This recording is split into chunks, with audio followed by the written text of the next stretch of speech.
The local restaurant owner says that he has created a safe space to convene and feel celebrated. It's an adults-only bar and lounge, but it's inspired by the students he mentors through a local nonprofit. King 5's Chris Cashman has a story from Seattle. Yeah, hi there from Capitol Hill, where a community leader is leaning on some painful personal experiences to motivate the next generation. He is already a leader with the All-Stars after-school program, and as a local business owner, he has transformed his popular local watering hole into a truly inclusive and welcoming space for the adults, the parents, and the teachers. So this physical space at POCO, what I wanted it to become, I want to make it purposeful, organic, captivating, optimistic. That's POCO. If you go to our website at POCOCL.com, you see our mission, our vision is a space to cultivate where all people can convene, co-create, and feel celebrated and build cross-cultural competencies while nourishing their body and soul. And so that's the mission. And the vision is to foster these transformative conversations around the table where ideas of what is possible as us as individuals and our collective selves are expanded and put to use towards a better world. I know you draw upon some painful personal experiences. A friendship fork in the road in middle school led you to where you are now.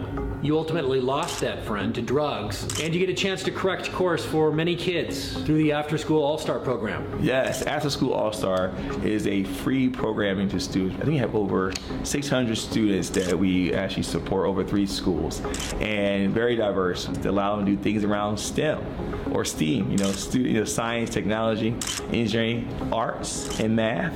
Having downs, you want to learn how to DJ, so you want to learn how to cook, so you want to actually do some things around robotics. Those programs are free to students, and it also offers opportunity for leadership to take the charge and lead by example in this forum. It's amazing. The joy of children laughing around you.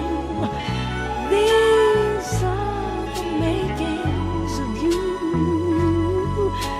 It is true, the makings of you. But we're about to get into the makings of Jesse. M-I-S-T-E-R, Rhodes. Mr. spelled Yeah, out. M-I-S-T-E-R. Like from the color purple, Mister. Yeah. But he love it. He's a lover. He ain't like that though. We go find out a lot about him here though, man. I'm excited. This is a blessing. And no prep, raw and uncut. It's just who I am always. That's how we do it. So let's get into it. So Jesse. Yes, sir. Thank you for joining us. Appreciate it. So this is the makings of Jesse with Everythang culture. I'm Drake. Y'all know me. And today we're going to learn a bit about you. Yes. We're going to ask about your childhood, your upbringing, your background, your point of view in life, all that, okay? Okay. No pressure. Yeah. No wrong answers either, because these are your answers. Just me. It's only one Jesse. Yep. So this is the makings of Jesse. Okay. So nobody else can tell us more about Jesse than Jesse. Y'all feel me? So, Jesse, how would you describe yourself? How I describe myself? I'll describe myself as someone that have a thirst that has not been quenched, in the sense of what greater can I do for the community? And it's a calling that dates back to I don't know how long, but I'm always figuring out, hey, I can see the possibility of mankind. I can see how well we can work together.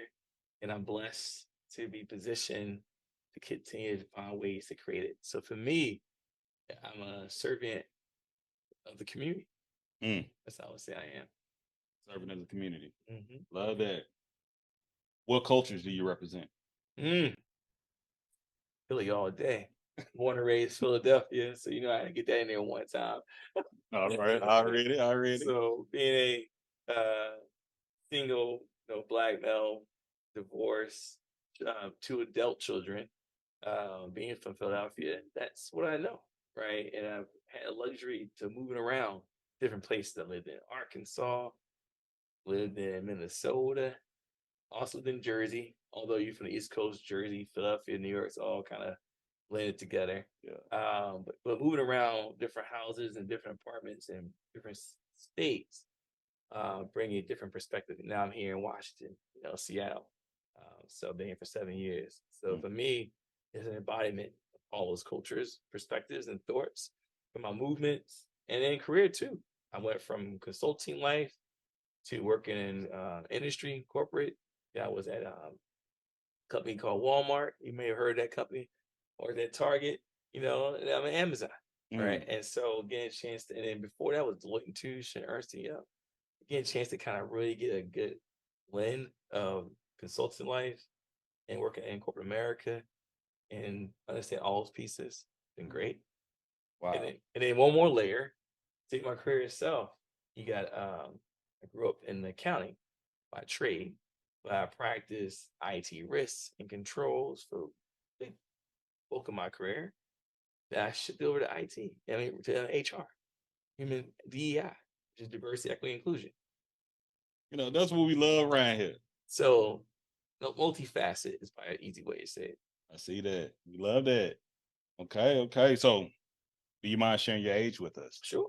Proud. Established 1975. So I'm 47, turning 48 in September. Well, September. What's that? 15. Virgo child. Well, I was about to say that. Man, I was about to say child, that. I was all about day. to say that. Okay. Yeah.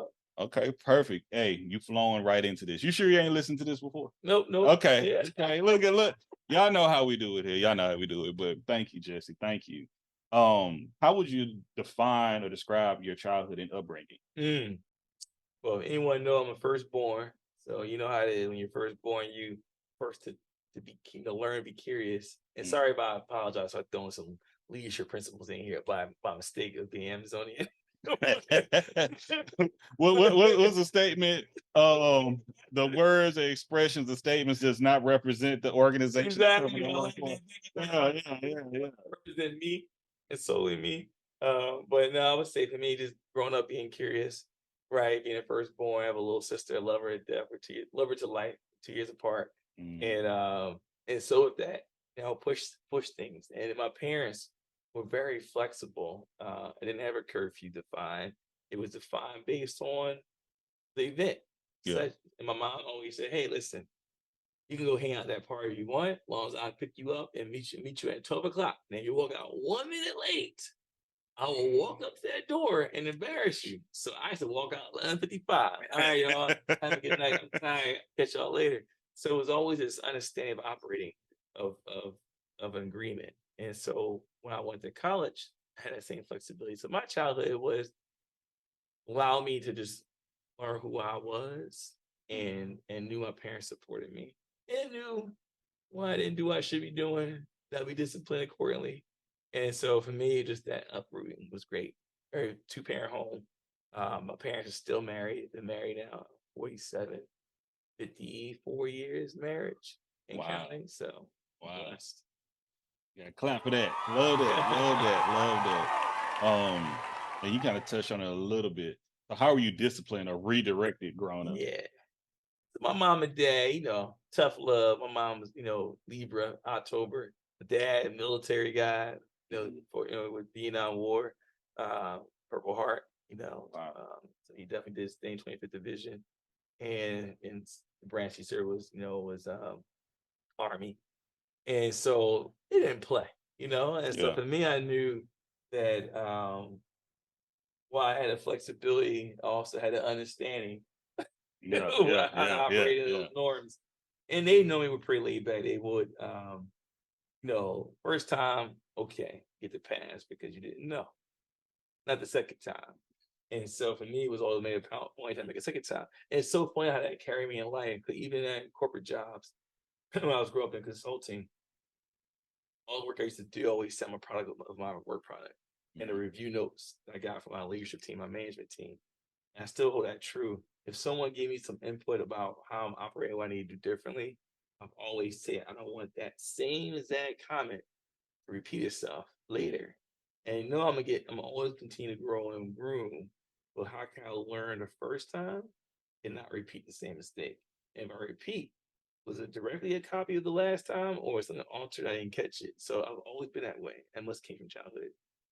Everything. Yeah. So Everything comes out. that's why we had these questions right here Yes, for the sir. makings of you. Exactly sir. why. And speaking more on childhood and going back, how do you feel about your education in life? First, I'm the first to go to college, first generation. Schooling, I was blessed. My parents, and I'll share a quick story. Blessed from an impact. So I was blessed. Went to public school first, to middle school, and then my mom and dad decided to put us in Catholic school. Back then, Catholic school was like the private school with discount, right? And so being from Philadelphia, paying for private school was too expensive. But Catholic school back then was like $5,000-$6,000, which is a lot. That's still a lot today, but it was a lot back then too. And so I had that. And then fast forward, when I was in high school, I got into a situation. I share a story a lot. So folks that may know me heard a story where I think it was my sophomore year, early high school, and this kid, we were off for All Saints Day, which is a holiday in the Christian, where it's a day after Thanksgiving. The day after Halloween. Thank you for that correction. After Halloween, and I'm walking home, and he said, "Get off my block." But they put the F word in it though. Yeah. And I was like, "What?" I hit him, right? And then before I realized, I hit this kid on his street. my neighborhood. This is Philly, right? He comes out with a bunch of kids, to essentially get me. I get away, thankfully, because I'll say that the angels was there, or adult saw a situation, create space for me to get away. But I wasn't happy about that. My mom said, "Don't go to school tomorrow and start no more trouble." Did I listen? No. I went back to school the next day, hit him again. Right? This time he was more prepared for it, right? He hits me back. Well, I thought he hit me back with just a punch, but he actually cut me. Just let the scar prove it right in my arm. I see. Yeah. And then rushed to the hospital. My mom said, "I told you not to hit him," right? And so I'm like, I'm in trouble. So fast forward, we both, had report back to school. Now, Catholic school has really back then too. Of course, now no tolerance for fighting or any of that stuff. Wait, this was at the Catholic school? It You was squabbling like this? off campus. But Okay. their rule is you off campus, on campus, still campus. Because you were on premises or going to school wearing uniform for the bus. So in their mind, that was still campus. Yeah. Right. But fortunately for me, I had a priest that really looked out for me and my parents and said, "Just let me into this kind of trouble. And this is unusual."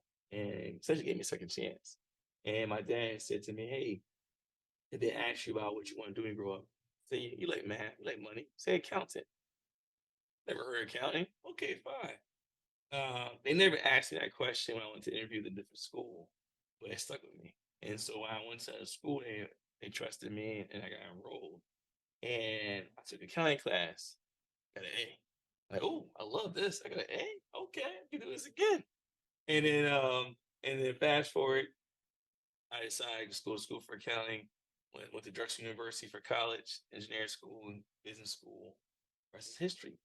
However, the unfortunate side, the other side of the story, the other gentleman, his name is Aaron, had a different path, and he got into more trouble, as I understood it, and lost his life.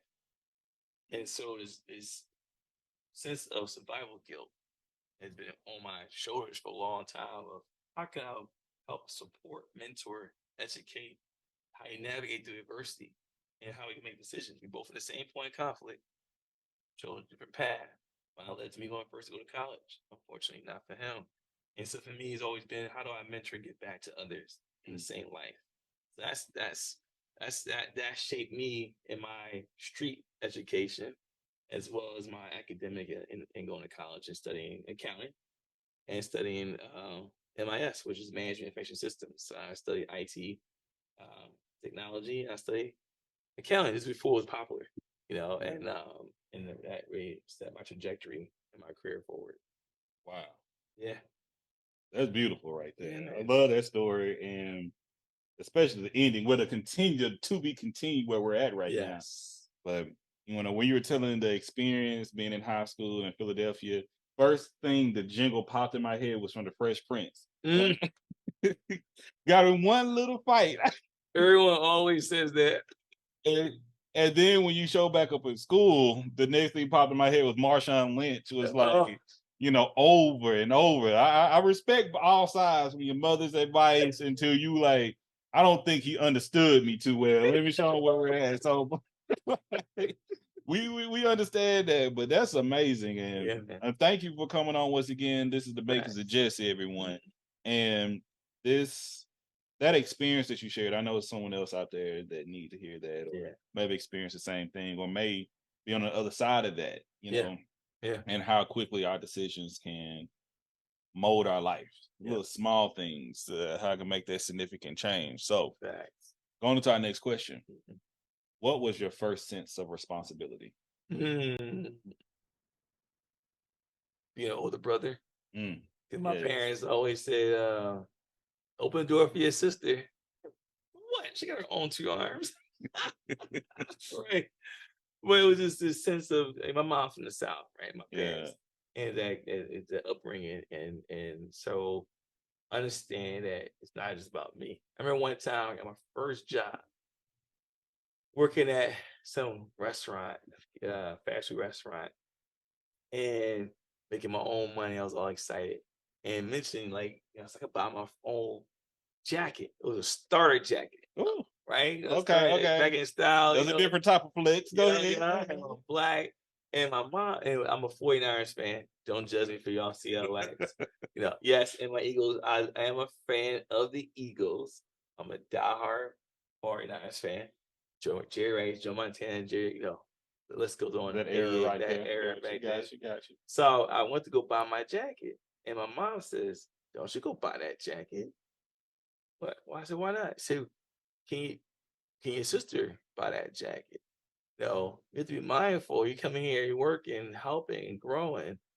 And then you go and buying stuff that your sister can't even take heed to. And set my mind, was like, well, she's too young to work. Well, I'm not worried about her.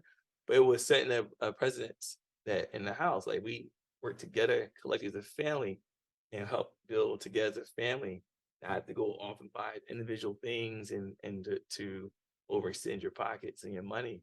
So it took me responsibility. It's not just me. I have to be mindful, but the collective we be mindful too. So that was a big lesson too. So I ended up getting my jacket eventually. But I did other steps first, beforehand. Yeah. I like that. I like that a lot. That's a less. I never put that together like that.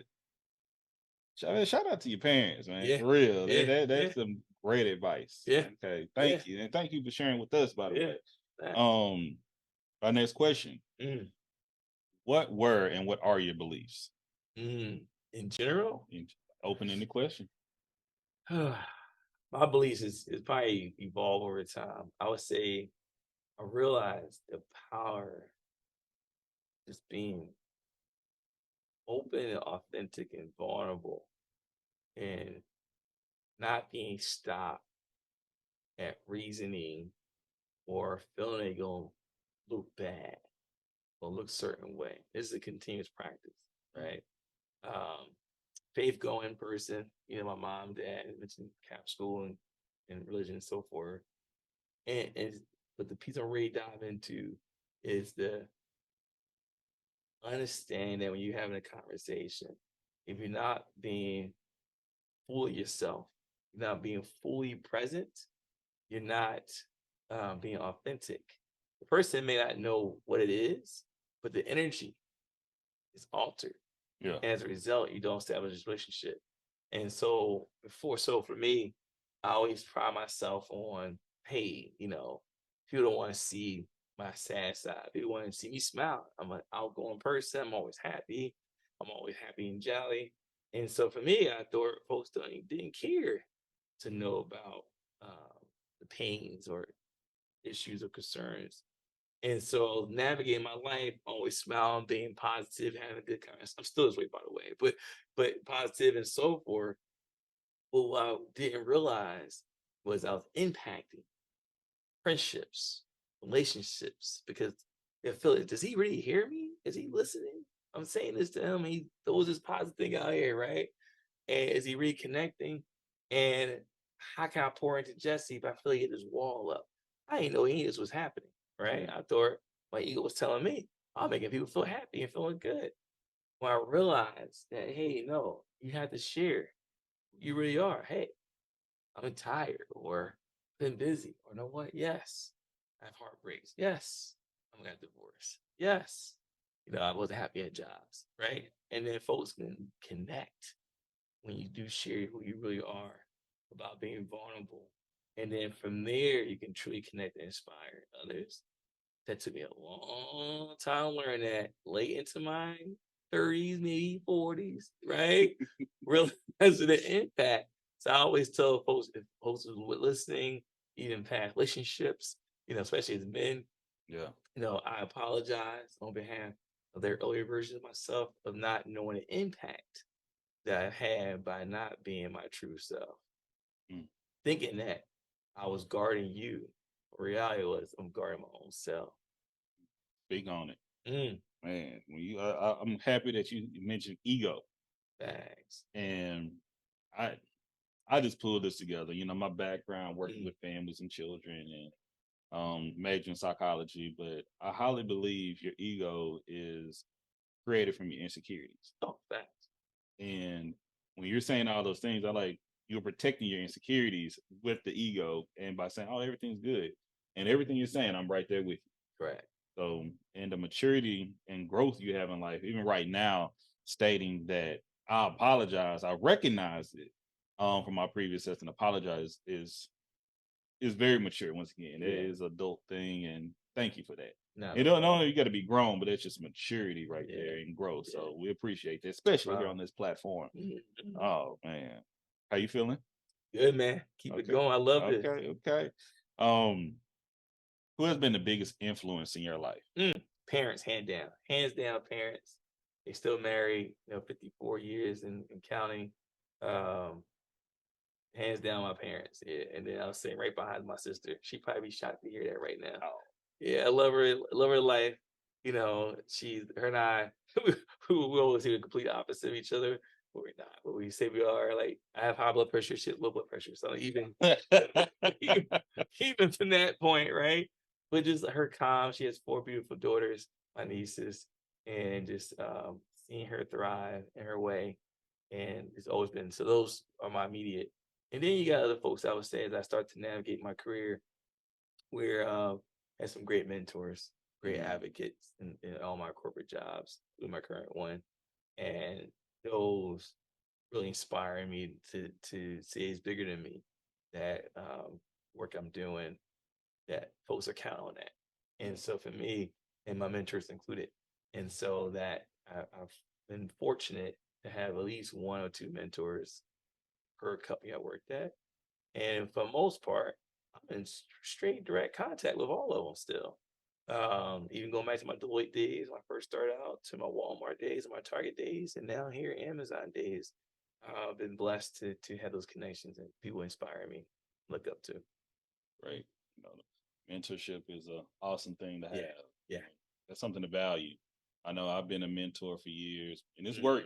It's work, but it's valuable, especially within our community. Yeah. Don't see it enough. Let me say that. Right. But thank you. Goodness. So, your theme song. What song represents you the best? It's currently playing right now. Hey. Oh no, that's a good question. My theme song. I was gonna give shout out to Jay-Z. I'm trying to think of a Jay-Z song. 10 years removed with the vibe still in my vein. There you go. What song was that one? Yeah. Y'all probably know that one. 10 years removed with the vibe is still in my vein. I'll find it. Okay. See, now you see.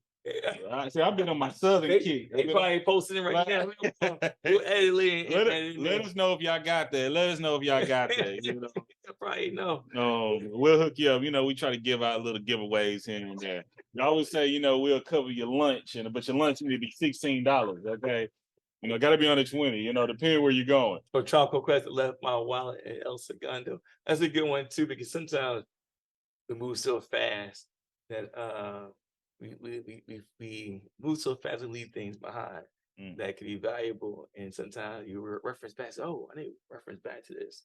And I feel, especially in today's society, me, full-time Amazon, nighttime, bar owner. I'm on 3 nonprofit boards, writing a book. It's not enough hours in a day.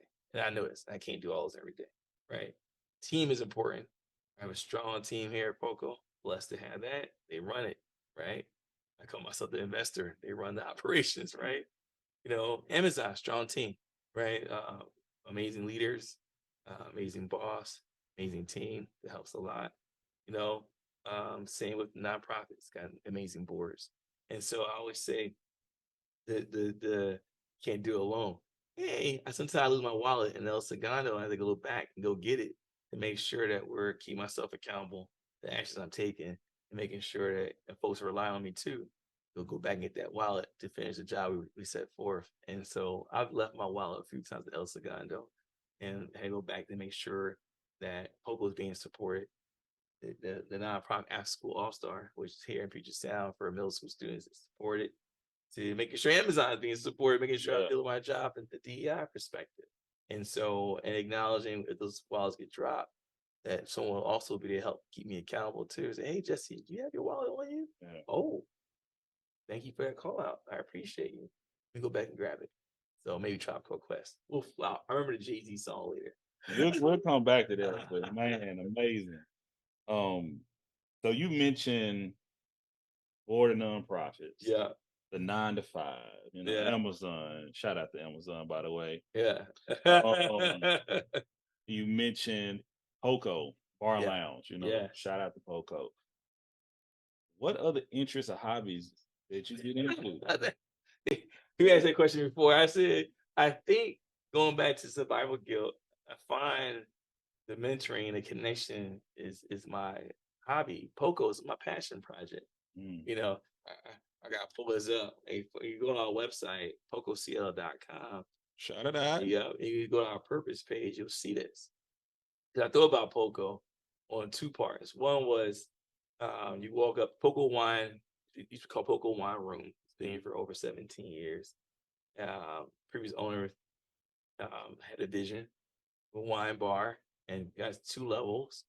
And I'm the 5th owner. Over the course of different owners, and the first one was a gay couple, 2 men, and they sold it to their friends. It was also a gay couple, 2 men and a partner, and then that couple sold it to a Black couple, a male female couple, and then that Black couple sold it to my friend, Black single female, and then now I'm the 5th owner, 3rd Black owner of POCO.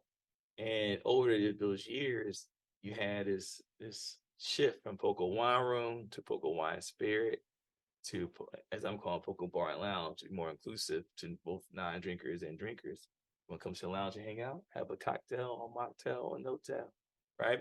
But you look at the sign, it just says POCO, right? It just says POCO, right?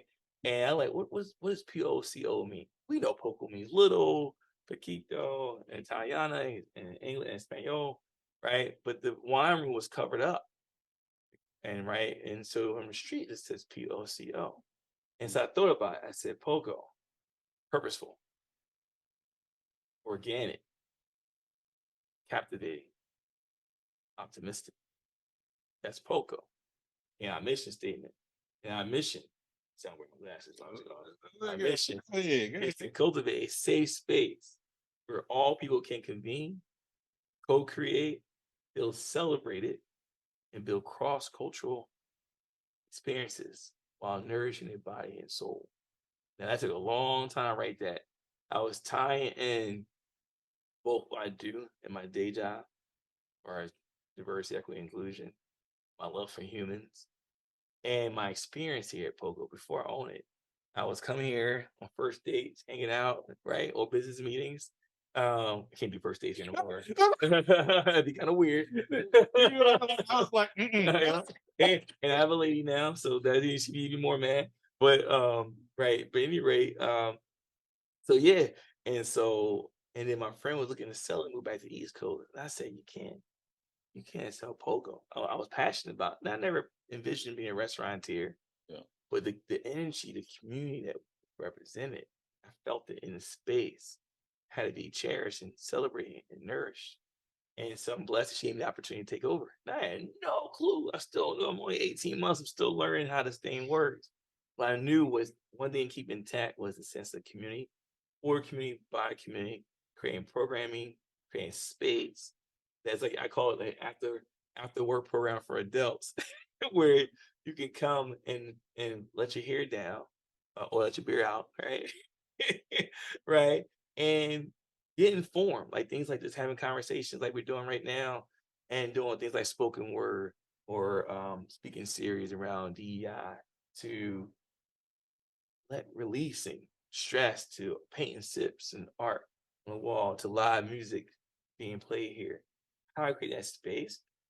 And then of course the vision I have is to foster a transformative environment around the table where ideas of what is possible as individuals and our collective selves are expanded and put to use towards a better world.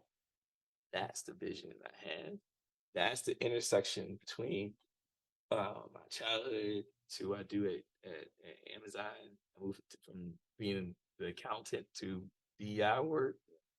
Is this thirst to say, how do I, instead of doing more, which I'm still doing a lot more, I gotta do greater.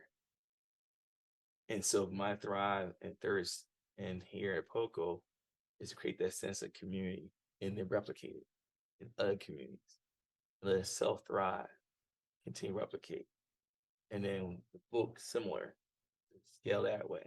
All the same connected fabric of how we work a better world, just world working together. That's my purpose in life. Wow. Hey, Thanks, man. that's beautiful. Like, and motivating first and foremost too. The mission statement to the vision, and I know the work it takes for that, and and to be active.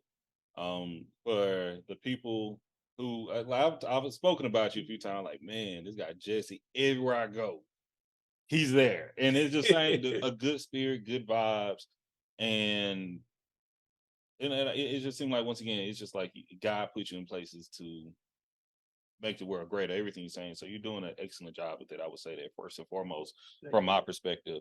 I don't know if you heard of our mission statement of Everythang culture, but our mission statement comes from the words of Dr. Martin King Jr. He said at Cornell College, I want to say in 1967, that he believed that men hate each other because they fear each other. They fear each other because they don't know each other. And they don't know each other because of segregation. And because of segregation, we have miscommunication. So that's the reason we put this podcast together. And the vision is for us to get to know each other so we can love one another. So we have the pillars of respect, communication, and consistency. I believe that's how you build a significant relationship. So we do that. So we bring people like yourself on the show, have sit-down conversation to get to know you. Yes. So when we get to know you and other people out there get to know a little bit, but because everybody grew up, everybody has some type of caregivers, everybody has some type of trauma experience. Yeah. So we can show a little bit of empathy towards one another. So when we have these other conversations in the future, like, I know a little bit about Jesse. I wanna hear what Jesse's talking about now. Yeah. Or hear you on the show. Who is Jesse? Yeah. Go back and learn a little bit more about them, and you can relate some sense. So I know it's work, and it's great for what I'm hearing about POCO is bringing people together. I'm also in the DEI realm, and I love it. So y'all, this may not be the last time y'all see us here in POCO, but this is just a start. This is a first for both of us. If y'all didn't listen to the makings of you and Everything culture, y'all see us in the studio and things of that nature on Zoom, but this is the first time we're outside of the studio. So we grateful and appreciate it. So thank you so much, Jesse. Yeah. Once again. So and a good connection here too. The intersection between what you just shared and then what I just said, it makes perfect sense why we had this. And that's why I had to share in the room. And that's what I had to share, because I'm like, oh, their mission statement and vision like align so well. And at the end of it all, I said, because on the website, my love for people.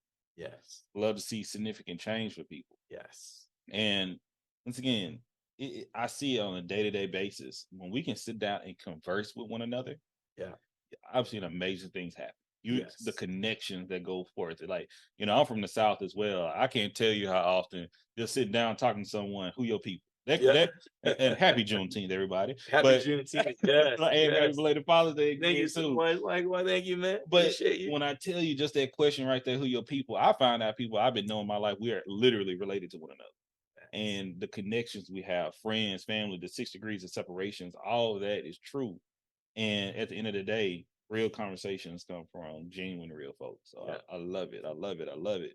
So I'm glad you said it's something key that it's simple while powerful. Folks ask, well, how does racism things stay rooted? Is the lack of conversation. Yes. And so even in the corporate world, where sitting in the HR side of it, we think we have to be perfect. We can't say anything wrong. It's actually the opposite. It's how do we respond when we do say something that may impact someone different than us, and how do you have that open conversation? I remember one time I was in a panel podcast, and I was talking to 2 of us, and I was giving an example using working out as an example. Well, in the beginning of my example, I was sharing about, how you want to lose weight, you work out. Now, it was extra dialogue that wasn't really well. I was trying to paint a picture. Yeah. And someone gave a comment, said, hey, actually, working out doesn't lead to losing weight. It's just for health, and it's a community that is impacting. And I was like, this is real time. Yeah, right? yeah. And I was like, thank you for saying that. I didn't realize the impact that I may have had on a certain community regarding to weight loss and health and so forth. I was just saying, doing this work in DI is like you're constantly doing push-ups without break. You can't stop. There's no, I'm gonna do 10, stop at 10. No, I'm going to do 100, 200. And the floodgates of responses kept coming in on the chat and saying, thank you for demonstrating how you actually can support each other in a moment where something maybe said it had an impact, and not be fearful, because in that moment of being shared, I learned something different that I can now apply elsewhere. But if she would never have said to me and leveraged that moment to help me learn, I would have been unintentionally compounding impact on other communities over and over again in future talks. Right there, you said it, because one, it was respect in the room. Yes. It was a respect in the conversation, and the people you had respect for the person who corrected you, Correct. and they had respect to correct you. Correct. And having grace for one another is so easy, because they didn't seem upset. Like it took that time and patience. That's why we start off with respect, and it was able to communicate. Love that. And be consistent within those 2 things, and it's amazing. Yeah. But I've seen it go numerous different ways. Like on season 1, if y'all looking for season 1's behind the paywall. We're wild on season 1, so you can find that one. But and I talk about it. Like, I remember my wife corrected me. We were talking about, I can't remember what, but sometimes I use the term Oriental. Oh. And it was great. Oh, you can't say that. I'm like, I can't. And it was like, oh, this is how it offends people, and things of that nature. And only reason I used it, because it was used in Monopoly. I love playing Monopoly. Correct. And I took the time out, looked at, like, even afterwards, I said, okay, dang, it does. Yeah. But at the same time, we were built in these things that were wrong, and how to break these wrongs, to make sure to listen to people. How to make this significant change, to make people feel more comfortable and better. And you and I were talking earlier. It's like DEI. People should feel welcome. Yeah. Removing shame, removing guilt, removing a gaze of so much from what is beautiful, what is allowed, what is morally acceptable. We know certain points, but I love having these conversations. And that's why I bring people from all different backgrounds to actually tell us what your experience is. So we greatly appreciate it. Yeah. Well, let me tell you, you're a busy person, from the work to your hobbies, all throughout. So how do you relax? Oh, self-help is key. Self-love. So 2 things. One, I always say you can't do it alone. So have a beautiful partner helps a lot. She keeps me honest, to say check in with yourself. And she's busier than I am. And I'm like, she can do it, then I can do it. I would say 2, I've been just taking a chance to learn stuff. So I've done meditation, still a novice there. Yoga, Okay. I like that. I'm getting better in yoga. Okay. I am not flexible. Oh, by a long shot. Also acupuncture. That's been great. That's been the best. And then recently, amazing friend over in Renton, those in Seattle, has a massage place where I did cupping. House for I last know year. about cupping. Yeah. I You do love the regular cupping, do the fire cupping. Oh, she did the regular cupping. I'm like, man, I'm hooked. You know, you got to share the name. Oh so- yeah, I will. I'm gonna give me a couple Yeah. seconds because I'm sitting in her business. But I was like, whoa, black owned business in Renton. It's not holistic, is it? Oh, that's a good another one too. Because do you know about them? No, do share while I pull mine Okay. up. Okay. Get Well, her- my phone over there, so we're Huh? right here. So yeah, and it's black owned. What's it called? Oh my, it's Holistic Coalition. I think that's what it's called. Okay. They're real good. Corita is one of the names. Read it. Yeah. Well, I'll put you in touch with them. All right, I'm Corita, fine. Corita should be on the show soon, so we'll lock it in. Oh, okay. Why am I so bad with names? Cause She you gonna- busy, you know. she gonna some kill me. folks. Okay, I found their website. It's of course, perfect. Her name is Jamila, by the way. That I didn't know. But her website is Beautiful Awakening. Beautiful Awakenings. Definitely support. She has the sauna rooms. She does the massage table. She probably has no clue I'm giving her a shout right now. So, but definitely impressed. Beautiful Awakenings massage. Okay. Went there, hooked ever since. Okay. So that's what I do for relaxation. Besides that, I love to travel. So, and when I can connect the two, I do. So I was sad to say, well, happy to say, here in Seattle, you got Alaska Airlines, and during the year of lockdown, I still managed to get 100,000 miles in travel. Okay. And so traveling is my thing, both international and local. It's been fun. So because I love humans, Yeah. and so I love to go explore and see different things. And if you haven't left the U.S., I highly encourage you. You haven't left your own state, I highly encourage. Because folks are different. Me being from Philadelphia, living here in Seattle, trust me, it's different. I'm direct. But what does that even mean? Folks say, okay, great, but I say things what I mean.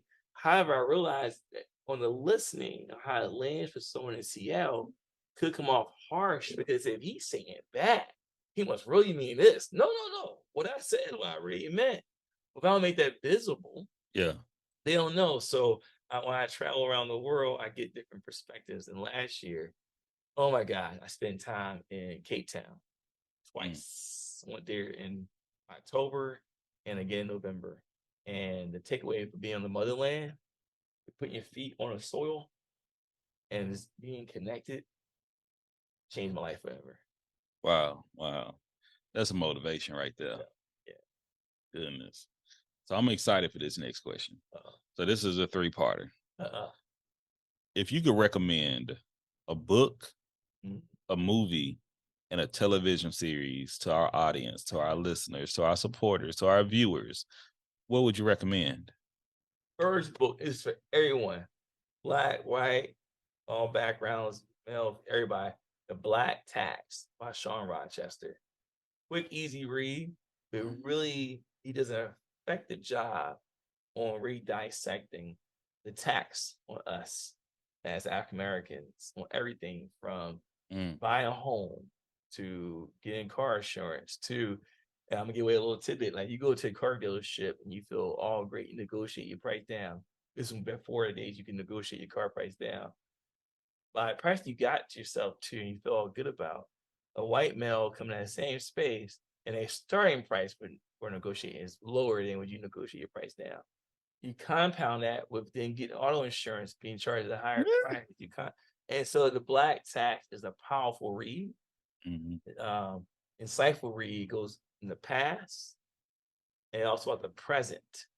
And even across party lines is how it shows up both Republican and Democrat, no matter where it is. So I think it's a powerful read. You said, what was the other question you asked? Series, television series, Oh, and movie. movie. All right. Can you a fun one? Hey, this is the makers of Jesse. Whatever you say, that's what we're going with. If anyone knows, I am a diehard Fast and the Furious. Oh, wouldn't have guessed it. So I just watched number 10. I want to watch it again. And then it was so well. I won't give away the storyline, but it was so well how because it's a movie where I love movies like this here, where it doesn't have a real plot. It's like this fun superhero. So it allows you to be fun. Yeah. Just like we do so much that's so serious. Why not have something that's not as serious? And so I love fast cars and racing and explosions and no real serious plot, but they just do a really good job on Fast and Furious. I'm already waiting for the next one. And then I would say TV series I watched on All Black Network, Partners in Rhyme, was a really good one with MC Light. The Partners in Rhyme. If you haven't seen it, definitely see it. It was in season 2, a good dissection on what it is in the music industry. I have family and friends are closely in the music industry, my niece and my cousins and so forth. And it was really good watching it. Partners in Rhyme on All Black Network. Is that the name of the network? Yep, All Black? All Black Network. Where can we find that? I think it's Amazon? Amazon on Prime? Yeah, their own app. It's All Black. They have their own app, All Black Network, Partners in Rhyme. Yep. All right, this is new. You got to check it out out now. I gotta check it out. You putting us up on game now. Okay. I know a little something. Okay. We love it. Partners in Rhyme, All Black Network. Yeah. We have Fast and the Furious 10. All of them. All of them, the whole series. All right. And for the book, Black Tax. Yes. Definitely Black Tax by Sean Rochester. Yeah. Let me tell you, we did in season 2. We had a conversation. We brought 2 Black female therapists on the show, and we talked about racial battle fatigue. How just by being Black on a day-to-day, you should be in therapy. Yes. Period. Like the type of stress that you don't even know you're recognizing. Yeah. Like I talked about one of the reasons I started a podcast is because I used to go into my office at my previous organization, and we'll talk about any other type of event that's happening, from bombings to shootings to even the messy stuff, and we'll change our Facebook posts and anything. Oh yeah. But with Sandra Bland to Trayvon Martin, nothing would be said, and you expect us to come back into the office and act like everything's normal. And that's that type of trauma that we deal with that we don't really recognize or discuss, because what happens to us, sometimes we're not looked at as citizens, and unfortunately still to this day. And I had to start, like, once again, this is in Texas, I pull all the Black people together in the office and like, let's talk. How y'all feeling? Yeah. Not knowing until I moved here to Seattle, that's called an affinity group. Yeah. Like, what? Right.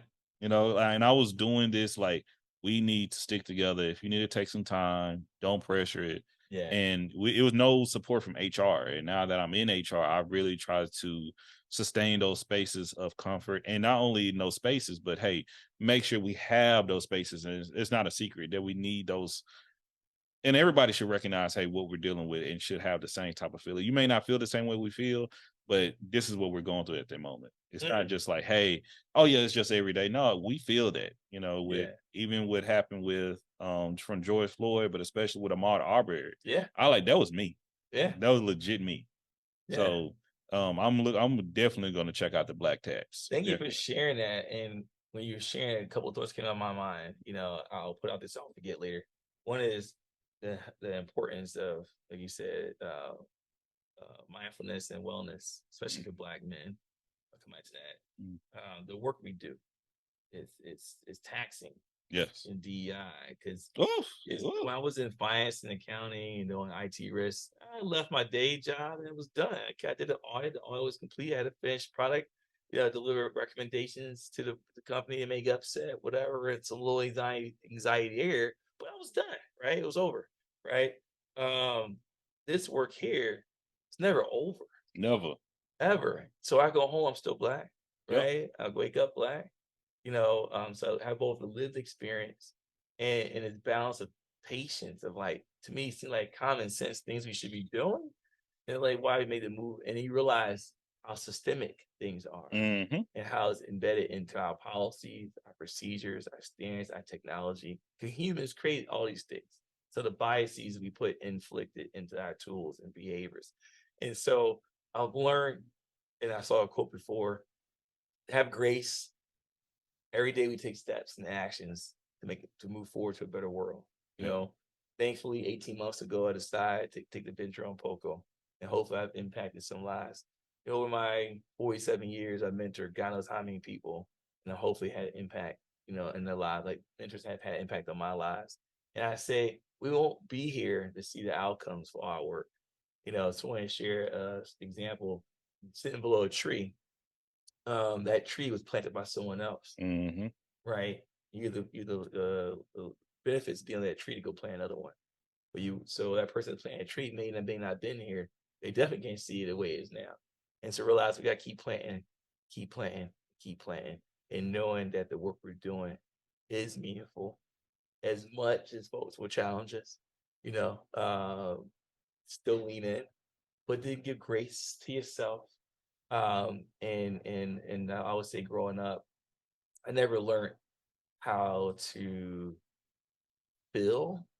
So I'm okay to reveal, yeah, I've done this, I've done that, yeah, that hurt. But to actually feel the pain, the impacts of my personal life, and seeing others and sit with that in order to really heal is a critical step. A good friend of mine years ago, Veronica Berry, still friends, she's here. Yeah, Veronica, she shared the importance of revealing, feeling, and healing. That really resonated with me. Check out the Wild Gallery if you're here in Seattle. Highly Specific recommend. place. Specific place. And it was really healthy for me to hear that and allow space to feel.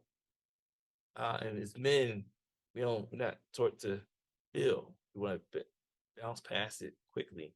I didn't even create that space there. And the last point I want to mention was my first day enrolled doing DEI was Memorial Day weekend when George Floyd was murdered. So my first day to work, it started during COVID, virtual team, didn't meet the folks yet, and a new profession, HR. I came from finance. And here I am hearing this news for the first time. And they always say you start a new job, you feel like you're gonna solve world peace. Well, I actually felt pretty close to starting a new job. I had to solve social injustice. And I said, I'm still learning what it even means to be an HR professional in DEI, and I'm faced with this here. So I said, the mask is off. Let them see who I am and lean my best way I knew possible. And of course, I figured they're going to ask me to help out, come the black male face, right? Yeah. And what I said was, well, what do we need performative? Let's have courageous conversations. What we call it. This is back when it wasn't, And so we set these talks, and I had a really amazing program manager on my team that quickly took my ideas and made it come to life. Structure it so we can have these crazy conversations. When the leaders didn't, we facilitate the conversation, but we didn't lead it. We want to create a space. Yeah. And then not only create a space to be heard and valued, seen, but what we're going to do about it, what actions we're going to take from it. And so I structured in a way that we'll say what we heard, what actions that actually led to folks want to continue the conversation. They want to be educated, including their children, not just themselves, which was powerful. It makes perfect sense. We can teach the kids and teach them to be born inclusive and not have to be unpack all the mislearnings of as adults, but they can be more inclusive at birth. Right. And educate. Educate, continue the conversation. Lead with empathy. That was the third pillar. That was an outcome from our conversations that we had. And so leaders, how we lead with empathy and understand. So that was powerful shift for me to come into this space. I didn't know I'll be leading these conversations. I didn't know I'll be creating this three-pronged pillar and the whole website and everything we did to really create space for our community to be heard internally. It's working within the organization. And we're trying to bring folks into a company, and I to ourselves are feeling hurt and pain. how create space for them. So that something I'm glad you evolved since then. That was back in 2020. 2020. I can't believe it's already 2023. No. 2020. 2020. And seeing that transition since. Wow. Thank you. You're doing a great job. So when you do what you work in internally, it will show externally. Leave that. So thank you. We're about to take a quick commercial break. I love it. And Look we'll at be that. right back with y'all. I love that. Look Thank at you. that. This is the makings of Jesse, y'all. Yeah. Okay. Peace, love. Purposeful, organic, captivating, optimistic. That's POCO.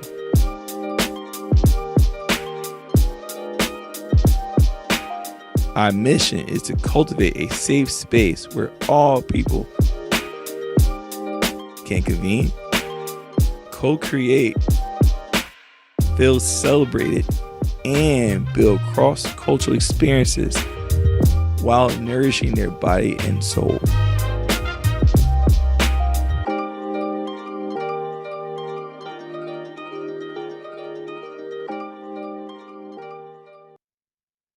We're right back at it. So welcome back, y'all. We're here for the makings of Jesse with Everything Culture. And we're on to our next question. Once again, this has been an awesome conversation. All of our conversations are great, but this has been fulfilling. You know, this has been filling. You know, I always say, people like, you do so much. How do you fill your cup? This right here. You know, conversations like these. But our next question. If you had an advanced phone, okay? Let's go back, you know, let's go maybe in the next 100 years where telephones, cell phones, whatever we call them are now. But with this phone, you can call anybody, anything, whether, you know, they're here within this living space that we're in, either they're fictional, whatever. You got 3 phone calls. Who would you want to call? Well, I'm gonna give honor in most recent passing Tina Turner. Tina Turner. Reason being, growing up, Nutbush. Yeah, exactly. Growing up with her, my mom and dad, every time we would drive from Philly to New Jersey or the beaches, so Wildwood, New Jersey. Shout out to Folsom, South Jersey. So Wildwood in Atlantic City, that whole area. My mom and dad will every single time play Tina Turner music. Every single time. I'm your private dancer, dancing for money. I can't sing, right? And so just hearing that music growing up, every trip, about 2.5 hours both ways, that I became a fan of her music, right? And then when I learned her story and what she had to overcome and still be who she is, I would love to have a chance to understand that those transitions, especially being on the big screen, especially being a Black female, and dealing with real life situations and physical abuse and so forth. To me, I would love to understand what I can learn and what motivated her, kept her going, to live her fulfilled life. So that to me, Tina Turner would be a good phone call. You know. Okay, got 2 more. 2 more. Present, you know, Patti LaBelle, East Coast, Philly, just her spirit, her energy about her, how she brings her full self to the stage. I ran across her, we exchanged energy in a passing one time. She was in the Philadelphia airport getting her luggage. And that was just amazing how she just moved. And like everyone knows who she is. And she was like, whatever, right? She just get her luggage. She was still upbeat, and I would love to get a chance to meet. And that could be real because she's still living, and I know folks that actually know her. So if anyone knows her, know I'm listening, I would love that connection. And then number 3, gotta go back to. Yeah, I would love to just. I'm a cheat, but I would love to have both Malcolm X and Martin Luther King Jr. On the three-way call. That's the first time, y'all. Y'all hear that? He did a 3-way call. That's smart. He's thinking ahead. On a 3-way call. Those 2. Because I think both of them just what they stood for, they knew that their life was, just new and understand And so I think just to have Malcolm X and MLK, just, dropping their perspectives and the importance of having a dialogue together is critical. Because you can literally get engulfed in either one of their perspectives and thoughts. To have that collaboration of thought and see the intersection between both is really super powerful. So I'll be looking for the interconnections of what they both were up for, what they're out to do. That to me is powerful. Wow. So I'm the first to recall example. You ain't see I couldn't do that. You I like to know, but that's why I ask these open-ended questions. I love when people think outside the box. Yeah. Challenge us, okay? This is your episode. I take it. Have you put it? We taking it. That's what we go with. Yeah. And the thing about with MLK Jr. as well as Malcolm X, I remember growing up, a lot of people used to try to paint it like they did not get along with one another. And at a certain point, they did have differences between one another. But when they got time to really communicate one another and build that relationship, they became friends. Correct. And they started putting both their goals together. Yes. And that's when correct. People had to intervene. Like you said earlier, when there's barriers up, right, it's perceived conflict. Yes. It's just two different humans having different perspectives on the same matter. There you go. Right there. And so is your way is no more right, no more wrong with the other person's. But have an opportunity to connect together and have aha moments like, oh, I didn't think about that. No one think, and that's dangerous. So and it's human nature. We always look for differences, right? So I come from, I moved to Seattle, and him and I will talk. The first thing is most common that comes up, where you from? We're already looking for differences. We don't even realize we're doing it, right? And so you take society that understands the human behavior and manipulates it. Uses it against us. It's a natural norm that I'm looking for differences, or maybe it's not natural, maybe it's been taught. Looking for differences, right? God, in some cases, I think babies don't. They really I see you guys see my likeness. They're looking for likeness, not differences. Somewhere we flip the script looking for differences. But you're right. That's deep right there, though. We have to come back there in the future on another. That's a whole right there. And so, but when you actually connect and look for likeness and say connection, I mean, meet you where you're at. Yeah. And actually listen with that mindset and listen to disconfirm my beliefs, not to confirm my beliefs. Powerful shifts happen. We should have done this a long time ago. This is the makings of Jesse, y'all, with Everything culture and hitting on them points. Like, seriously, I'm enjoying this. Next question. We got all your calls. We in. How would you define joy? Woo! Joy is a heavy one because I thought I knew what joy was, and I didn't. Joy for me is truthfully embracing and loving who you are and how you show up authentically for others. Joy for me is still learning to be present with people. Like right now, I'm free in my mind of all the world stresses, the things I gotta get done and so forth, but actually be present. The conversation that we're having brings joy. So for me, is learning to slow down and be present to what's actually at play and embrace your fullness, your uniqueness, unapologetically. And then you can let joy in. If I'm still sitting in anxiety about what's to come or how you're going to see me, or looking backwards in depression about what has happened, I'm still holding to it, or I'm reasoning, how am I living joy? How am I embracing? No. So for me, I saw it's cool. Our final layer is cool video about joy. I was like, whoa, that's powerful. Yeah. And it really helped me to dissect the importance to be present and to be authentic and be unapologetically me. Love that. All the bumps and bruises and punches and goes with it. Nothing better. Okay. What privileges do you benefit from? Man,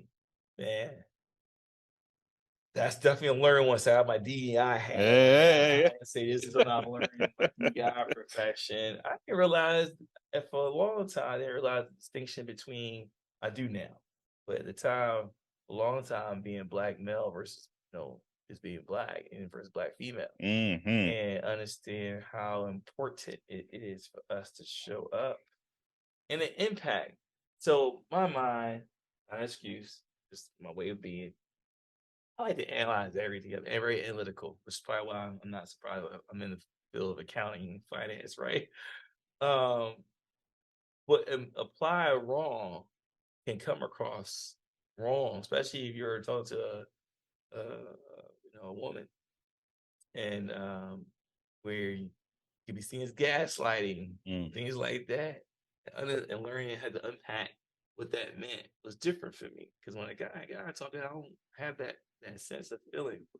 To also, I remember one time I was working in my previous job. It was a session they were having on angry Black female. And I'm like, what does that mean? This is years ago. I was like, what does this mean, angry Black female? So I went to the session, and it was a bunch of tech folks, non-tech people there, and they were sharing how the same thing a male can do, Black male included, gets rewarded at work for being strong and determined and speaking up and so forth, was look opposite for a Black female. Now, think about most humans, we learn about watching. So they're learning and watching what it takes to get to the next level and are adopted those certain ways. And then now being held against them in the room, mind blowing for me. And mind blowing since that I didn't realize how many rooms I was in, privileged to be in, and had the opportunity to speak up and did not know to speak up because I was too blind to as well. And so when I heard that and I listened, I said, man, how many times have I been in a room where, a woman's in a room not getting her accolades, right? Or their accolades as they should. And or if something's being said that they reward Johnny, same thing that now Samantha, Susan is saying, and not say, excuse me, Johnny was okay with the same thing you just mentioned as attributes. And while we're giving praise to the award, that you now say is Susan or Stephanie or Samantha is doing. And so that point on, I made a certain effort to do as much as I can to support women initiatives, programs, Wonder Woman, but Veronica Berry and others, to make sure that how do I leverage my privilege in a way that creates space to be an advocate and ally in the space where I'm given. And even when I saw my cousin one time, she was sharing about different, we see social injustice and the big difference between seeing an impact when it's a female being impacted versus the male, and realize that the men don't show up. And I had to think about it. I said, you get my mindset when I analyze. And I thought about it. I said, well, my mom is strong. I'm proud of my mom being a strong Black woman in my life. I come to her when I was hurt myself, right? I come to her for advice. To this day, I still do. But my mom also hurts. Yeah. I mean, and may not have seen it because she was tough and had that tough exterior, but she also needs support and love. And realize how important for us as parents, I'm a parent, to show our kids both sides. To understand the importance that you have to also give support and love.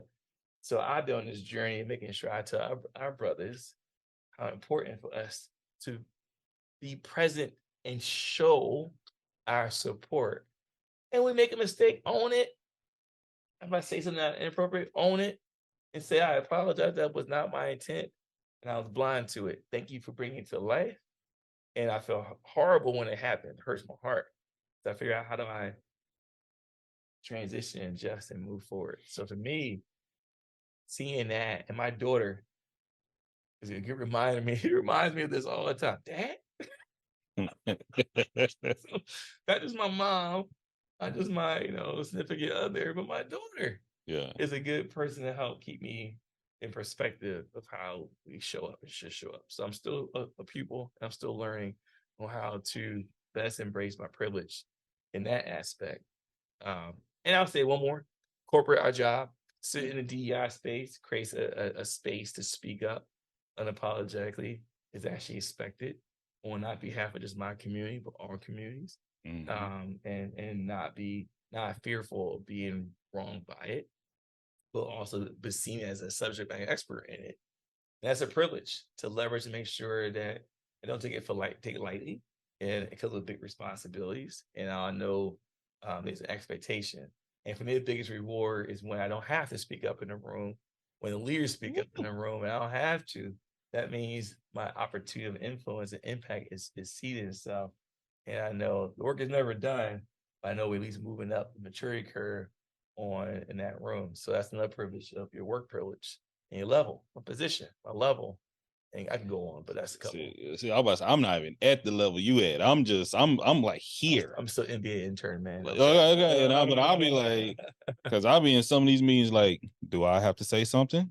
I'll be what? Yeah. Oh, okay. This is where we're at now. But when you said it right there, when you see other people say it and you sit back and like, yeah, it feels good. It's like it's like a milestone. It's almost seeing your kid hit a home run. It's like it feels good. Here's a twist. Here's a twist too that someone said. I won't get it perfect, but you get the essence of it. It's our language, right? In our cases, we're the only in the room. I'm the only Black male in the room, right? And then you feel this weight of, having to speak up as the only. And someone said we need to change our lens on that. The lens is, I'm in the room and I'm very visible. I have an opportunity to take advantage of it, speak up. Same perspective. Because I am visible, you see me in the room. Let me leverage that privilege that I've been granted to speak out in that space. Because sometimes I don't want to speak up all the time, but it sees it as a negative. But no, reality is I'm given the space and forward to speak up, to take it. Absolutely. Oh, I'm enjoying this. I hope y'all enjoying this all throughout here. We greatly appreciate y'all. This is the makings of Jesse with Everythang Culture. And our next question is, what has been an impactful moment in your life? I would say the first that comes to my mind was finding out that I was gonna have my son. My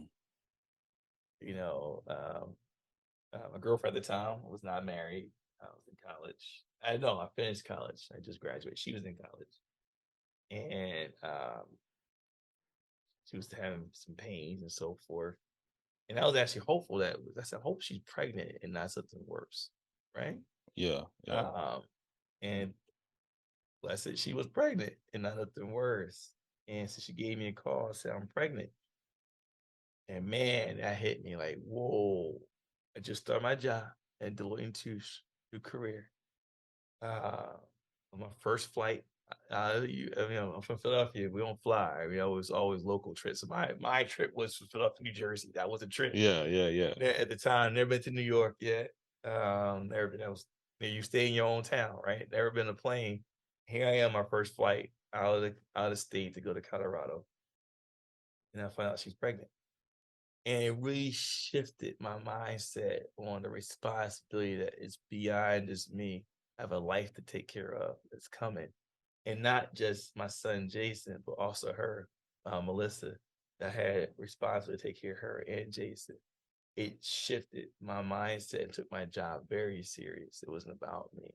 It was about the collective us and well-being. So that was a huge impact. I was only 23 at the time.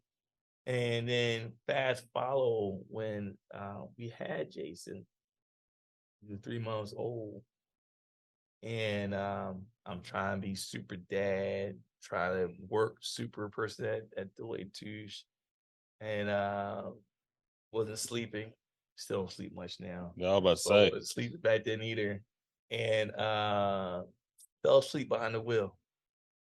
And she was in the back seat, he was in the back seat, and I hit a pole. And this is the cars didn't have airbags yet. And I had a big bruise on my chest. Thankfully, Jason was in his amazing car seat. He was still asleep, didn't feel anything. Unfortunately, Melissa, his mom, she wasn't as fortunate. She broke her arm and internal bleeding. Oh my God. And here she is 3 months later and can't hold her own baby, brand new baby. And that was also, I put the two stories together because here I'm trying to learn to be a new father, and I broke them up in my mind, and that guilt that came with that and the significance of it. And I was really honored how much Deloitte supported me. Yeah. In that transition. They gave me time off. This is back in the day before they had paternal leave, whatever it's called, paternal leave. They gave me leave to be present with them too. And her mom was present with us as well to take care of this brand new baby, broken arm, internal bleeding. And here I am. So those are real defining change moments for me to really take my life and career and family serious. Wow. Thank you. Yeah. Thank you for sharing, being transparent and genuine with us as we've been saying through this whole conversation. Yeah. That is like a lot, and I can imagine the emotions that you're going through. And probably still at times you may think of it. So correct. Oh man. Yeah, decades of that. Yeah, he's 24 now. So yeah. Wow. So still present. Amazing. I still picture the street, the car. I can still see the pole coming at me 24 years later. Yeah. Wow. Well, Jason, I'm glad to have y'all here. Like, if you're listening to this, yeah. Like, oh my goodness. You got an amazing dad. Let me tell you that too. Love you, love so you. much love, much love. So I'm thinking of the scene now. Yeah. If you have a biopic coming up, who would you have directed? Who would you have play you? Oh. And what would be rated, as well as would it go on the network or would it go in the theater? How would you put your biopic together? What would it look like? Oh man. See, network. I go backwards, go play network. Okay. So the intentionality. You got a network that you think you want to pick you up? Put all black network. Oh, I have no stock in that company, no investment, but I am a fan. And shout out to Amazon too. Amazon Studios too, and get some of that pickup too. Yeah. Amazon Studios.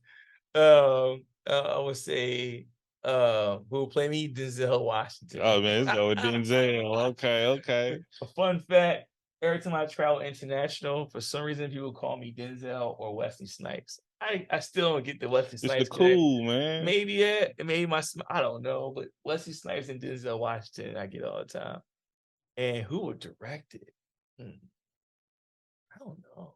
You know what? It'll be someone that's unknown, someone that is thriving, that's looking to get big, someone that's the future tomorrow, that's present today. So I would share my story, make it accessible, and look for some young, thriving director to pick it up. I like that. Yeah. I like that a lot. Yeah. Okay. Yeah. Okay. All right. Next question. This is a would you rather. Okay. Would you rather go back in time and speak to your younger self, or would you rather your future self and come and talk to you now? I'll say my future self come talk to me now. With all the moving parts I have. Especially I started my career in DEI and POCO the same time, which I do not recommend that to anybody. And it's overwhelming. I'm tired. Good tired, but tired. And so I'm hoping and believing and praying the vision I set for will take root. In a lot of days, I'm sitting here trying to figure out how to pay the rent, how to pay my employees. And so I get distracted by the day-to-day of this being a business owner. Yeah. As opposed to the bigger picture out here, and figure out being more communicative on working with partners And this is the first step to let folks know to pour into you. I've never been really good. I pour into so many people. I need to work the muscle, allow folks to pour into me. Hopefully the future self has figured it out and can bring some knowledge on, hey, like you're pouring to me right now. So I appreciate it. It's mutual. Right. I appreciate that. And creating a platform to share my stories. I'm honored by that. And I would say my previous version of me would have been less inclined to be full of been all positive and now all layers. My future version knows the importance of letting your network know how they can support and pour into you. And I'm still learning, y'all. I don't know. I can figure it out, but I need it because everything I'm doing is for the community, by the community. So the community has to all support. It goes together. And so I'm learning that lesson in a very expensive way, open time and finances to make it happen. So that's how I would do it. Amazing. Oh, goodness. And what areas in your life do you need to heal? Oh, man. Areas in my life I need to heal. That's a loaded question. Oh, man. Love. Love. Being divorced. It's a lot to unpack. I met her when I was young. I was in college. I was, guess what? I don't know, 20. I guess at the time, probably married 20, maybe 21. I can't remember how well it was. I went to 5-year college, and all those transition in life, and then we were married for 10 years. 12 years before we decided to split apart. And I revealed it, but I didn't really heal from it. And I'll still say I'm on a healing journey. And so having grace with myself, learning how that it's important to let someone love you. Don't be fearful of the fear of blocking out love out of fear of losing love. Doesn't make you, when you say out loud, doesn't make sense. But in reality, we do that. We self-sabotage. And so I'm in a great situation where I'm letting love in. And it feels amazing. It's joy. And when you have joy, a lot of times you get fearful of losing it. And I say stay present to it. I mentioned earlier to it, because you stay present to joy, you don't have to worry about losing it. Y'all see how they came back around? Y'all see that? We didn't plan none of that. It just happened that way. But we love it. Thank you so much for sharing. Now we're getting close to our last few questions. Okay, about like 4, 5 of them. Take it. So I'm just warming up, y'all. Yeah, hey, that's how it goes. I be telling people we can do this all night. But your last, I don't know. If you can have a meal at the snap of your fingers, any meal, what would it be, and who would prepare it for you? With no impact on weight and all that stuff. No, just whatever it is. Just your treatment. Just, hey, you want this, and you want this person or these people making it for you. Oh man. Okay, I'm gonna give 2. I'll say shout out to Philadelphia. My place, Ishkabiggles. South Street made this amazing chicken cheesesteak. Now I say that because I don't eat chicken no more. I went all the way down to being pescatarian, just eating fish only, but now I've let steak creep back in there. And so I said, it's by moderation. That's who I am now, right? Yeah. But I chose not to eat chicken or pork or turkey in a long time. And so a nice chicken cheesesteak sounds good. And I would say my mama bake lasagna.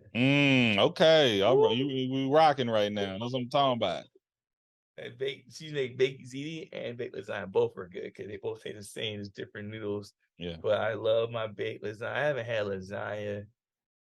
I don't even know how long it's been. I had lasagna last week. You know what? Rub it in. I haven't had it in years because no one replaced my mama's lasagna. Yeah, my family was other than Stofers. Nobody. Oh gosh. I know that feeling though. I know that feeling. That's how I'm with dressing. Yeah. So if you like mac and cheese, come to POCO. Okay. It's the original recipe for the last 17 years, passed down to each owner. it's the bomb. We put a little extra little twist to it that resonate pretty well. So I always tell people their first time to POCO here in Seattle, POCOSeattle.com, get the mac and cheese first. We can do vegan too if we know at a time, but the one I gotta say, unfortunately, the non-vegan version is the really, really good That's one. which one I'm going for. Okay, I ain't got to worry about all those barriers and limitations. I'm going in. Correct, and you like pork, the bacon on top is good too. Yeah. Say less. Say less. Okay. So going to our next question. How would you want people to remember you? Someone was for the culture, man. Like for the culture, someone that really saw what was possible and worked hard every day to make sure it was realized. Even about one person or 100 people, 1,000. To me, that shifts. My children, I would love to be. I see my son Jason, my daughter Jessica. They both got some beautiful personalities, and I can see their mama in both of them, and I can see me in both of them, and I see them more importantly in them. And so knowing that they will continue the legacy is powerful. So anyone who has children can understand. And all my godchildren, I love them. I have probably 10 godchildren, I think, right now. And every one of them's to, one of them in a month still, to my oldest 26. Just blessed to be able to be in their lives and had a chance to, hopefully instill some perspectives on them. And so I'm glad and honored to still be requested as a godfather. I had to cut my limit off. When I was too young and I had all them guy kids, I was like, wait a minute. But I feel you. It's a long my goddaughter was before I had my own kids. Mm-hmm. And I was the oldest. And then I had one recent one. She's like, little baby, baby, not even a year old yet. And I saw her yesterday for Father's Day. So, yeah. Beautiful. I had guy kids in high school. Like, I was like, no stepping in yet. They getting ready to graduate this shoot. I think I got to make some phone calls. Goodness. Oh, God. Time flies. Wow. Okay. Love it. You spoke about culture. What changes do you want to see in your culture? I want us to see how powerful and beautiful and complete we are, just the way we are. Kings and queens, princesses and princes, whatever terms you want to throw out there. Just understand how rooted in family, our history, our ability to have grace, to weather the storm, and still we rise. I think us embracing that greater, as opposed to seeing the wounds and being held and being kept small. We're not small. And so just seeing our fullness and our likeness of us and celebrating that is huge. And the importance of knowing that neither one of us need to do it alone. Together we rise. Collectively pull together, build. It's too many humans in the world to do it alone. Yeah. And so, got a great idea, share it, work together, collectively, build. Someone's not adding to you, move on. It's okay. They serve their purpose. You were them at one point. They were a reflection of you. Hold on to that. As you thrive and grow, you move your circles. That's okay too. But grow, contribute, and lift. I call it the infinite rope. Continuous pull. We pull each other up both directions. Not just lifting as I climb, not just one direction. I want to throw you ahead of me, and you pull me up as you climb, and we continue to do this. That's what I see. Some people call that a cable toe. So Yeah. know what you're talking about. You know, even when I slip, you know, one, you don't forget where you come from as well. But you still got to tug on it sometimes. And when you know, your friend or your community help, and when they tugging, you got to pull along. You know, if it's slack there, you know, it's going slack. Sometimes you got to whip it like, hey, we still here. Wake each other up. You know, I know this is the makings of Jesse here, but I don't know if y'all watched the most recent version of the Harriet Tubman story. And, you know, I took the time I watched, went to the theater, my wife and I, and it was impactful for me because when I got from it was when she came back for her husband or for her family, they were not ready. But other people were. Yeah. She left what those other people saved those lives. Left and came, and I came back. Right. Every time I come back, I'll find somebody. I come from my people or the people I want to be with. They were not ready, or they not, you know, for whatever reason. But I'm steadily bringing people, making changes. Don't stop what you're doing. Even the people who you want to support you, to be there for you, or you want, you know, be at the top with you, they may not be there, but it doesn't tell you to stop going. You still got to keep going. So that's impactful what you're saying with the rope, the tie, always coming back for the culture and community. That's absolutely necessary. So we relate to that. So thank you. Thank you. That was a good one. Oh man. So last two. Might make it three, but I'm gonna say stay two. So what can we've done to make this experience better for you? In general? In general. Oh no, this is perfect. I think I love the real conversation and connecting and allowing space to share. Because I always say when you share, it's also therapeutic and healing. You know, I have this sense of zen right now. So thank you for that. So for me, I'm glad you came to my space. My space is your Thank space. you. Seriously. Right? So for me, you know, coming to space as a safe space to have this type of dialogue, I envisioned this, you know, a year and a half ago, and see it come to fruition gives me hope and promise that I'm doing the right thing. So, you know, that's huge. So for me, this is perfect. Oh man, same visions of I don't even have that. I just know it's gonna get bigger and bigger and greater, and this is a blessing. I would say that wholeheartedly. Yeah, one of my quotes I have on my website too, at MisterRhodes.net, mrrhodes.net, is the power of vision is what drives me forward. And I always tell people it doesn't mean I can see what is ahead of me. I just know I believe and feel what drives me at POCO is the vision forward, right? That I shared earlier. And how I'm gonna get there and when, I don't know. But I'm trusting the journey, right? And then learning in that journey. And so the power of vision, which you just shared too, is what drives you forward, and it drives me forward. It should drive you forward too. Oof. Okay. Who would you recommend to come on the makings of them? Give me a category. Anyway, who do you think that should be in your seat in the future? Who would you like to see? Love couple. Look at you, look at you. Hey. Sing Seattle. Right there. You know, Denise and Derek. We talked about it. We ironed it. They be on soon, but absolutely agree. And lastly, how can we support you? Oh, thank you. I would say the big thing is let folks know what we're up to. Come in, enjoy the space, bring friends in tow, host your event here.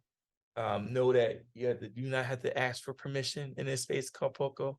You know, you're about transformation, you're about working together, building financial understanding and well-being, informing, educating. That's what we want in this space here. We're hosting a podcast, come here. So I always say, just tell people, pass the word about what we're doing here.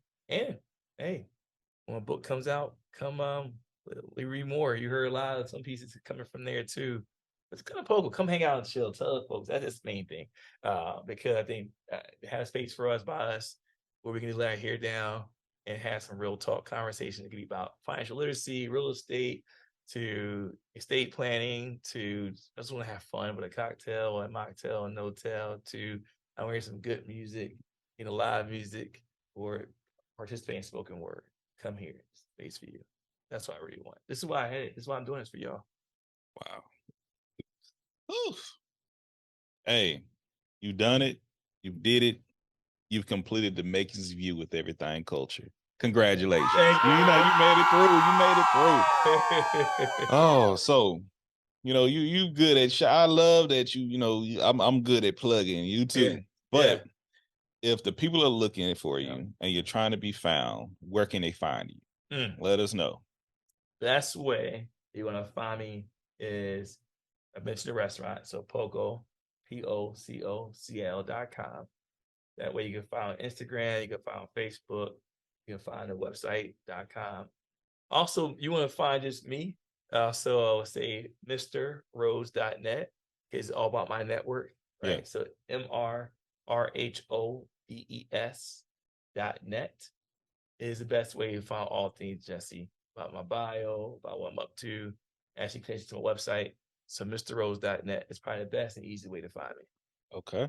Well, there you are. And we know me, text me. Hey. He come through. Appreciate you answering the text and responding. Like, once again, this is a busy individual, y'all. Like, y'all don't feel me though. Like, when I say I see him, I'm like, that's Jesse. Like, everywhere I go. Like, even with my wife and I, we like both like, Jesse, Like, It's funny. Like, and it's crazy how it works out and the connections come through. Yeah. But you're in every space that you're in, but it's a positive vibe. So that's something I value. So thank you again. Greatly appreciate you, brother. Seriously. So we appreciate y'all. Much love. Make sure to check them out, support. If you're in Seattle, come swing through the POCO. If you're trying to holler at me coming in town, guess what we're gonna be? We're gonna be in POCO. It's been stamped, signed, and sealed. After we take y'all to the Sync Seattle event, then we go to the Wild Gallery, then we'll come to POCO and we go lounge and kick it. That's what we're here for. Every day. So, hey, we want to say thank y'all. And as always, we appreciate y'all support. We appreciate the love. Make sure to like, share, comment, tell a family member, a friend. And we'll holler at y'all next time. All day, every day. God bless. Peace. God bless. All right.